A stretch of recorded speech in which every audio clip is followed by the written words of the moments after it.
अस्सलाम वालेकुम students, welcome back to my channel. Students, उम्मीद है कि आप खैरियत से होंगे, अच्छे से बायोलॉजी पढ़ रहे होंगे, आपको बायोलॉजी समझ आ रही होगी और आपको पढ़ने में मज़ा भी आ रहा होगा।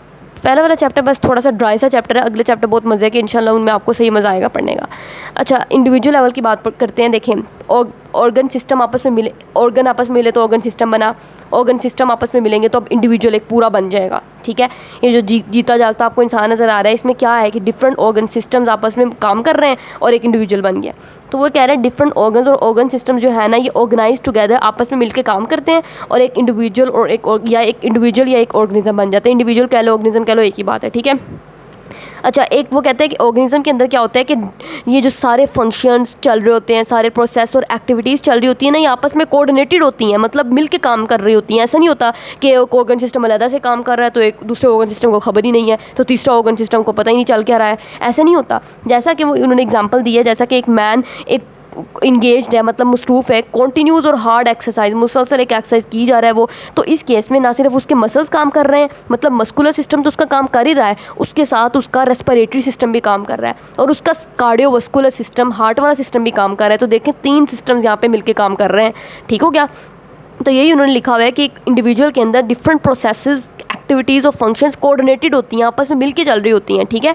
अब ये तीनों सिस्टम के आपस में काम करने का क्या मकसद था, ताकि वो जो इंसान मुसलसल एक्सरसाइज कर रहा है तो उसके मसल्स, जाहिर सी बात है मुसलसल एक्सरसाइज कर रहा है तो उसके मसल्स को मुसलसल एनर्जी चाहिए, तो मुसलसल एनर्जी प्रोवाइड करने के लिए, मुसलसल उसके मसल्स को फूड और ऑक्सीजन प्रोवाइड करने के लिए उसकी हार्ट बीट को तेज़ करना ज़्यादा ज़रूरी था, ताकि हार्ट ज़्यादा ब्लड को पंप करे। ज़्यादा ब्लड पंप करेगा हार्ट तो टिश्यू, ये जो मसल्स हैं इनके पास ज़्यादा ब्लड आएगा। रेस्पिरेशन, जब वो बंदा तेज़ी से सांस लेगा तो ज़्यादा ऑक्सीजन अंदर जाएगी, ऑक्सीजन ज़्यादा अंदर जाएगी तो मसल्स के पास ऑक्सीजन ज़्यादा जाएगी, ज़्यादा मसल्स के पास ऑक्सीजन आएगी, मसल्स उस ऑक्सीजन को इस्तेमाल करेंगे और उस ऑक्सीजन को इस्तेमाल करके ग्लूकोज को तोड़ के एनर्जी बनाएंगे और एनर्जी जो होगी उससे वो मसल्स क्या करेंगे, फंक्शन परफॉर्म करेंगे। ठीक हो गया। तो वही लिखा हुआ है कि जो रेट ऑफ रेस्पिरेशन इंक्रीज़ हुआ है, जो हार्ट रेट इंक्रीज़ हुई है ना, इनका क्या मकसद था, ताकि उस बंदे को ज़्यादा ऑक्सीजन और ज़्यादा फूड सप्लाई की जा सके उस पर्सन के मसल्स को। ठीक है। Which they need for continuous work, जो कि उसे मुसलसल काम के लिए चाहिए, क्योंकि वो मुसलसल अगर एक्सरसाइज कर रहा है तो मुसलसल एक्सरसाइज करने के लिए उसके मसल्स मुसलसल काम कर रहे हैं, मसल्स को कॉन्टीन्यूसली काम करने की जाहिर सी बात है एनर्जी चाहिए होगी, तो वो एनर्जी कहाँ से आएगी, ग्लूकोज को तोड़ा जाएगा फिर ही तो एनर्जी आएगी। तो ग्लूकोज ब्लड के अंदर मौजूद है तो मुसलसल मसल्स को ब्लड चाहिए, ब्लड ज़्यादा भेजने के लिए उसकी हार्ट बीट इंक्रीज़ कर दी गई है ताकि हार्ट ज़्यादा ब्लड पंप करे। सही है। तो इस तरीके से काम चलता है। पॉपुलेशन लेवल आगे आ जाता है। अच्छा स्टूडेंट्स, अब हम पॉपुलेशन लेवल के बारे में पढ़ेंगे। देखें, पॉपुलेशन में क्या है, आबादी, एक जाहिर सी बात है सारे इंडिविजुअल्स आपस में मिलेंगे और मिलके पॉपुलेशन बना देंगे। तो पॉपुलेशन में क्या होता है कि ये मतलब ये पढ़ने का कोई है नहीं, बस पॉपुलेशन यहाँ से देखें। पॉपुलेशन क्या है, is defined as a group of organisms of the same species located at the same place at the same time. जिस तरह के फॉर एग्जांपल, अब हम पाकिस्तान में रह रहे हैं, ये 2024 चल रहा है, 2024 में पाकिस्तान में हम रह रहे हैं। ठीक है। तो एट द सेम टाइम और एट द सेम प्लेस, मतलब पाकिस्तान में, तो ये जो सारे ह्यूमन बींग की जो है ना, ह्यूमन बींग सारे जो मिलके रह रहे हैं, सारे ह्यूमंस मिलके रह रहे हैं, तो ये एक पॉपुलेशन बना रहे हैं। समझ आ गई आपको। पॉपुलेशन के लिए ज़रूरी है कि सेम टाइम हो, सेम प्लेस हो और सेम स्पीशी हो। स्पीशी क्या होती है, स्पीशी वो ग्रुप ऑफ ऑर्गेनिज्म है जो आपस में एक दूसरे के साथ रिप्रोड्यूस कर सकते हैं। जिस तरह ह्यूमन के साथ रिप्रोडक्शन कर सकता है ना, तो सारे ह्यूमंस की एक स्पीशी है। रैबिट के साथ रिप्रोडक्शन करेगा तो रैबिट्स की एक पूरी स्पीशी है। रैट के साथ रिप्रोडक्शन करेगा और नई ऑफस्प्रिंग प्रोड्यूस करेगा तो रैट की पूरी स्पीशी है। समझदारी आपको। स्पीशी देखें क्या है, ग्रुप ऑफ ऑर्गेनिज्म, ये वो ऑर्गेनिज्म का ग्रुप है जो कैपेबल ऑफ इंटरब्रीडिंग, जो आपस में इंटरब्रीड कर सकते हैं और फिर बच्चे प्रोड्यूस कर सकते हैं। और शर्त ये है कि जो नए ऑफस्प्रिंग प्रोड्यूस हों वो फर्टाइल हों। फर्टाइल का मतलब है कि वो भी आगे रिप्रोडक्शन की एबिलिटी रखते हों। जिस तरह के म्यूल, खच्चर, ये जो खच्चर होता है ना, ये स्पीशी में नहीं आता। क्यों? क्योंकि ये फर्टाइल नहीं है। ठीक है। क्योंकि ये जो म्यूल होता है ना, ये आगे अपने ऑफस्प्रिंग प्रोड्यूस नहीं कर सकता। अगर ये अपने ऑफस्प्रिंग प्रोड्यूस नहीं कर सकता आगे, तो ये फर्टाइल नहीं हुआ। स्पीशी के लिए ज़रूरी है कि वो ऑफस्प्रिंग फर्टाइल होने चाहिए। ठीक है। वो जो ऑर्गेनिज्म बने वो नया, वो फर्टाइल हो। फर्टाइल का मतलब है वो अपनी आगे रिप्रोडक्शन करके अपने आगे बच्चे पैदा कर सके। ठीक है। तो म्यूल जो है ना, म्यूल कैसे बनता है, मेल डोंकी और फीमेल हॉर्स जो होती है ना, इन दोनों को क्रॉस करवाते हैं और फिर म्यूल बनता है। लेकिन ये जो म्यूल है ये आगे अपनी रिप्रोडक्शन नहीं कर सकता। ठीक है। तो ये म्यूल फिर फर्टाइल ना हुआ। तो फर्टाइल नहीं है तो ये स्पीशी भी नहीं है। स्पीशी के लिए ज़रूरी है कि फ़र्टाइल हो, वो फर्टाइल समझ आ रही है ना आपको। तो वही ये स्पीशी की डेफिनेशन है। क्या जिस तरह ह्यूमन बींग की सारी एक स्पीशी है, क्योंकि ह्यूमन बींग के साथ रिप्रोडक्शन कर सकता है ना, और आगे फर्टाइल ऑफस्प्रिंग प्रोड्यूस करता है, सही है। अच्छा, पॉपुलेशन की समझ आ गई आपको डेफिनेशन क्या है। ग्रुप ऑफ ऑर्गेनिज्म, एक ही तरह के ऑर्गेनिजम्स हैं सेम स्पीशी के, जिस तरह ह्यूमन बींग सारे ह्यूमन है और एक ही जगह पे मौजूद हों और एक ही टाइम पे मौजूद हों, तो वो पॉपुलेशन बना रहे होते हैं। जिस तरह हम बात करेंगे 2024 की पॉपुलेशन, ठीक है, एक ही टाइम में मौजूद है, पाकिस्तान में मौजूद है, मतलब एक ही प्लेस पे, और सेम स्पीशी, एक ही तरह के सारे ह्यूमन बींग्स हैं, तो ये सारे मिलके एक पॉपुलेशन बना रहे हैं, ठीक है। मिसाल फॉर एग्जांपल उन्होंने कहा है कि 2010 के अंदर पाकिस्तान में, मतलब एट द सेम टाइम की हम बात कर रहे हैं, और एक सेम टाइम 2010 और सेम प्लेस पाकिस्तान की बात कर रहे हैं, तो तब इंसानों की पॉपुलेशन कितनी थी, ह्यूमन पॉपुलेशन की हम बात कर रहे हैं, ह्यूमंस की 173.5, ठीक है। तो मैं पॉपुलेशन के लिए क्या ज़रूरी है, सेम टाइम सेम प्लेस। तो सेम टाइम है 2010, सेम प्लेस पाकिस्तान, और एक ही तरह के सारे ऑर्गेनिजम्स की जो होती है ना स्पीशी, जैसे कि सारे ह्यूमन है, तो इनको मिला, इनको पॉपुलेशन कहते हैं। समझ आ गई। अच्छा, हैबिटेट क्या होता है। हैबिटेट वो जगह होती है जहाँ पे कोई ऑर्गेनिज्म रहता है, जिस तरह जहाँ पे रैट रहता है वो रैट का हैबिटेट है, जहाँ पे खरगोश रहता है वो खरगोश का हैबिटेट है। तो हैबिटेट वो एरिया होता है इन्वायरमेंट का जहाँ पे एक ऑर्गेनिज्म रहता है, जो ऑर्गेनिज्म का घर है उसको उसका हैबिटेट कह देंगे, मस्कन रहने की जगह को कहते हैं हैबिटेट, ठीक हो गया। अब आगे हम कम्युनिटी के बारे में बात करते हैं। कम्युनिटी क्या होती है। कम्युनिटी में, पॉपुलेशन में तो आपने देखा था एक ही स्पीशी थी, ठीक है, जिस तरह सारी ह्यूमन की स्पीशी है तो एक पॉपुलेशन है, सारी रैट की स्पीशी है तो वो रैट की पॉपुलेशन हो जाएगी, सारी रैबिट की पॉपुलेशन है खरगोश की, अगर एक ही जगह पे मान लो एक प्लेस है, सेम प्लेस पे सेम टाइम में सारे रैबिट्स ही रह रहे हैं, तो वो सारी रैबिट की पॉपुलेशन है। समझ आ रही है। कम्युनिटी में डिफरेंट पॉपुलेशंस होती हैं, मतलब कि रैबिट्स भी वहीं पर रह रहे हैं, ह्यूमन भी वहीं पर रह रहे हैं, इसके अलावा रैट्स भी वहीं पे रह रहे हैं, तो ये डिफरेंट पॉपुलेशंस है ना, तो डिफरेंट पॉपुलेशंस कम्युनिटी बना देती हैं एक। तो कम्युनिटी क्या है, डिफरेंट पॉपुलेशंस की असेंबलेज है। असेंबल मतलब इकट्ठे होना, डिफरेंट पॉपुलेशंस इकट्ठे रह रही हो तो कम्युनिटी बन जाती है। इंटरेक्टिंग विद वन एनदर, वो एक दूसरे के साथ इंटरेक्ट भी कर रही होती हैं with in the same environment, एक इन्वायरमेंट के अंदर, ठीक हो गया, मतलब एक दूसरे के साथ मिल के रह रही हैं एक इन्वायरमेंट के अंदर। एक इन्वायरमेंट के अंदर जब डिफरेंट पॉपुलेशंस आपस में एक दूसरे के साथ मिल के रह रही होती हैं तो वो कम्युनिटी बन जाती है। अब कम्युनिटी जिस तरह के फॉरेस्ट है, फॉरेस्ट बेस्ट एग्जांपल है कम्युनिटी की। आपने एग्जांपल ज़रूर देनी है, जो चीज़ लिखनी है बोर्ड में एग्जांपल देनी है, ठीक है। एग्जांपल का अलग से नंबर होता है, सही है। अगर आप एग्जांपल नहीं देंगे तो आपके नंबर कट जाएंगे। तो एग्जांपल में आपने फॉरेस्ट लिखना है, फॉरेस्ट में भी considered as a community. Forest में देखें मुख्तलिफ पॉपुलेशन है, प्लांट की पॉपुलेशन हो गई, माइक्रो ऑर्गेनिज्म बैक्टीरिया की पॉपुलेशन हो गई, फंजाई की लेदर से पॉपुलेशन हो गई, एनिमल की लेदर से पॉपुलेशन हो गई, तो कितनी ज़्यादा पॉपुलेशन मिल के रह रही हैं, तो इसलिए हम फॉरेस्ट को एक कम्युनिटी कह सकते हैं।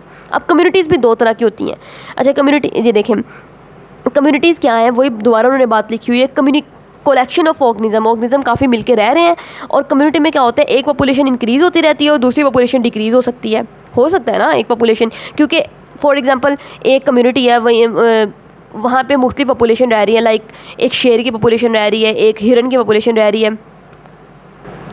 जिस तरह लाइन है, लाइन की पूरी एक पॉपुलेशन है, एक लाइन की स्पीशी है ना, और एक डियर की स्पीशी है हिरन की। अब ये जो लाइन होता है ना, ये हिरन का शिकार करता है, तो लाइन की पॉपुलेशन इंक्रीज़ करती रहेगी और डियर की पॉपुलेशन डिक्रीज़ करती रहेगी। तो कम्युनिटी में ऐसे चलता रहता है, एक पॉपुलेशन इंक्रीज़ करती रहती है और दूसरी पॉपुलेशन डिक्रीज़ करती रहती है। अब स्टूडेंट, ये जो कम्युनिटीज़ होती है ना, दो तरह की होती हैं। एक होती है कॉम्प्लेक्स कम्युनिटी, एक होती है सिंपल कम्युनिटी। दो टाइप्स हैं कम्युनिटी की, ठीक है। कॉम्प्लेक्स कम्युनिटी वो कम्युनिटी होती है जिसमें डिफरेंट काफ़ी तरह की पॉपुलेशन रह रही हैं, जैसा कि फॉरेस्ट कम्युनिटी है। फॉरेस्ट में कितनी ज़्यादा पॉपुलेशन रहती हैं। पौंड कम्युनिटी देख लें, तालाब में एल्गी मौजूद है, फंजाई मौजूद है, बैक्टीरिया मौजूद है, तो डिफरेंट तरह की पॉपुलेशन रह रही है ना, ये कॉम्प्लेक्स है। सिंपल कम्युनिटी में थोड़ी सी पॉपुलेशन होती हैं, जिस तरह के कोई लकड़ी का टुकड़ा अगर गिरा हुआ है, फालन लोग, कोई लकड़ी का टुकड़ा, मान लो एक लकड़ी का टुकड़ा इस तरह का गिरा हुआ है, अब इस लकड़ी के टुकड़े के नीचे कितनी की पॉपुलेशन होंगी। हो सकता है कोई बैक्टीरिया की पॉपुलेशन रह रही हो, कोई इंसेक्ट की पॉपुलेशन रह रही हो, कोई आंट की पॉपुलेशन रह रही हो, बस। और कितनी सी पॉपुलेशन हो सकती है ना। तो ये एक सिंपल कम्युनिटी है, मतलब थोड़ी सी पॉपुलेशन बस रह रही हैं, ठीक है। तो अदर कम्युनिटीज़ में भी सिंपल पॉपुलेशन क्या है, मिसाल के तौर पे एक फालन लोग, एक लकड़ी का टुकड़ा कोई गिरा हुआ है with various population under it, और उसके अंदर मुख्तलिफ नीचे कुछ डिफरेंट पॉपुलेशन रह रही हैं, डिफरेंट स्पीशीज़ रह रही हैं। जिस तरह की ये आंट की एक स्पीशी है, एक उसकी स्पीशी आ गई, बैक्टीरिया की स्पीशी आ गई, कोई एल्गी की स्पीशी रह रही है, तो ये हैं तो डिफरेंट पॉपुलेशंस, लेकिन थोड़ी सी है। तो सिंपल कम्युनिटी, यही वाली जो सिंपल कम्युनिटी होती है ना, इसके अंदर क्या होता है कि नंबर ऑफ़ पॉपुलेशन और साइज़ ऑफ पॉपुलेशन लिमिटेड है। थोड़ी सी पॉपुलेशन है, देखो ज़रा, और कितनी छोटी छोटी सी पॉपुलेशन है, ठीक है। तो साइज़ भी लिमिटेड है और नंबर भी लिमिटेड है। अच्छा, ये जो सिंपल कम्युनिटी वाली पॉपुलेशन है ना, जिस तरह की लकड़ी का कोई तख्ता अगर गिरा हुआ है, देखें ये फालन लॉग है, ये इस फालन लॉग के नीचे ना जो थोड़ी सी बेचारी पॉपुलेशन रह रही है, तो अगर कोई भी इस पॉपुलेशन के अंदर यहाँ पे कोई भी चेंज आता है, बायोटिक फैक्टर का मतलब है लिविंग फैक्टर या abiotic non living factor.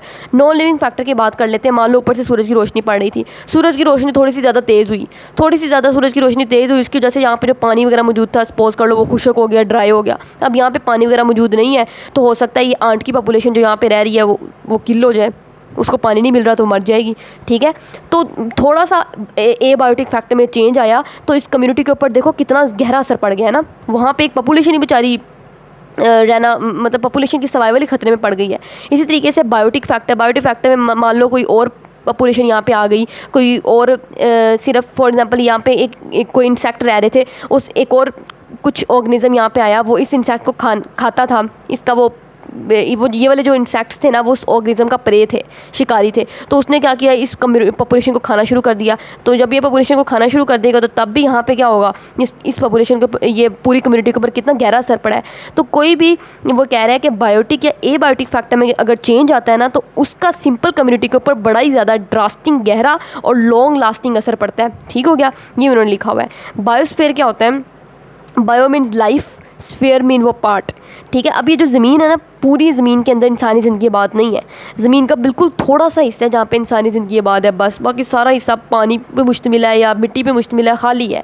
जिस तरह के आप सेब देख लें, सेब के ऊपर जो छिलका होता है, कितना सा सेब के ऊपर छिलका होता है, तो इसी तरीके से आप ज़मीन को पूरा सेब समझ लें, और जो सेब के ऊपर छिलके हैं ना, वो जो छिलका सारा है ना वो बायोस्फीयर है, ओनली वो जो छिलका मौजूद है। तो इतनी थोड़ी सी बायोस्फीयर है सिर्फ अर्थ के ऊपर। बायोस्फीयर क्या होती है, वो जगह जहाँ पे लिविंग ऑर्गेनिज्म रह रहे हैं, यानी कि अगर ये पूरी ज़मीन है तो उस पूरी ज़मीन के ऊपर सिर्फ ये जो छिलके वाली जगह है ना, सिर्फ बाहर वाली इतनी सी जगह, बस यहाँ पे लिविंग ऑर्गेनिज्म मौजूद है, बाकी सारी ज़मीन खाली है। ठीक है, तो वो पार्ट अर्थ का जो इनहेबिटेड बाय द ऑर्गेनिज्म, जहाँ पे लिविंग ऑर्गेनिज्म रह रहे हैं, उस पार्ट को कहते हैं बायोस्फीयर। जहाँ पे इंसानों की कम्युनिटीज़ रह रही हैं, लिविंग ऑर्गेनिज्म रह रहे हैं, ज़मीन के उस पार्ट को हम बायोस्फीयर कहते हैं। बायो मीन लाइफ, मतलब वो ज़मीन का वो हिस्सा है जहाँ पे लाइफ आबाद है।